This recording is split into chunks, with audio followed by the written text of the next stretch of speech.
Welcome back. This segment is on understanding ISO. And this tutorial is brought to you by Creative Online School. This segment is going to be on ISO. So what is ISO? It's one of the three pillars of the exposure triangle that we've already talked about. It's basically equivalent to what film speed was if you've ever shot film. It's how sensitive our sensor is to light, and typically ISO in cameras today range from ISO 100 to 6400 or more. Where is your ISO located?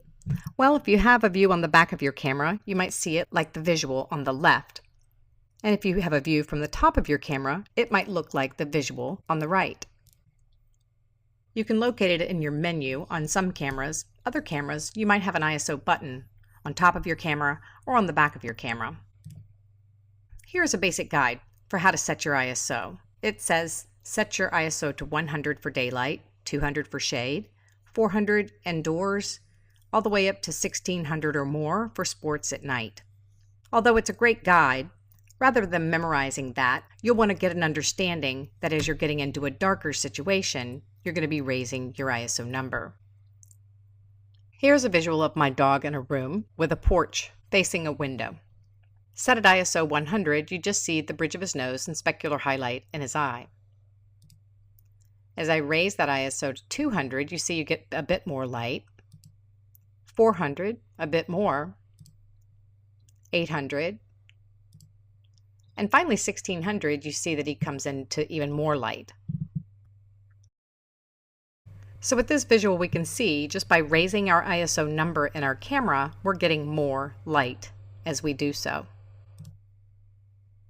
So remember in the beginning when I told you that we're going to talk about these three pillars of the exposure triangle. Every one of them lets light in, but they also have a consequence every time we let light in. So what are the consequences of raising light with ISO? Higher ISOs are going to yield more grain or noise in your image. You see these visuals here from ISO 100 to 6400, and as we're getting up into the higher ISO numbers, you're starting to see grain or noise, you may have heard it called. It's basically flex and modeling in your image and is ultimately a degradation of quality. So our goal is to always use the lowest ISO number that we possibly can for quality. Not that we're always going to be able to, but we want to stay at the lowest number that we can.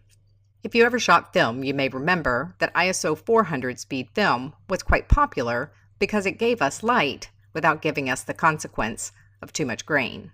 And be mindful that you might not see the grain on the back of your camera when you're viewing your images after taking them.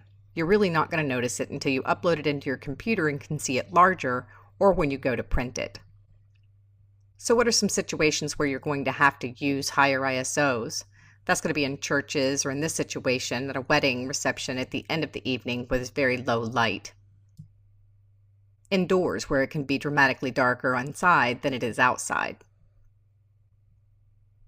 And especially sports that are done at a dim gym, or even football. Although the football field may be well lit with lights, it's still rather dim. When we double our ISO, we're literally doubling the light. You can see here from ISO 400, we doubled the light at ISO 800.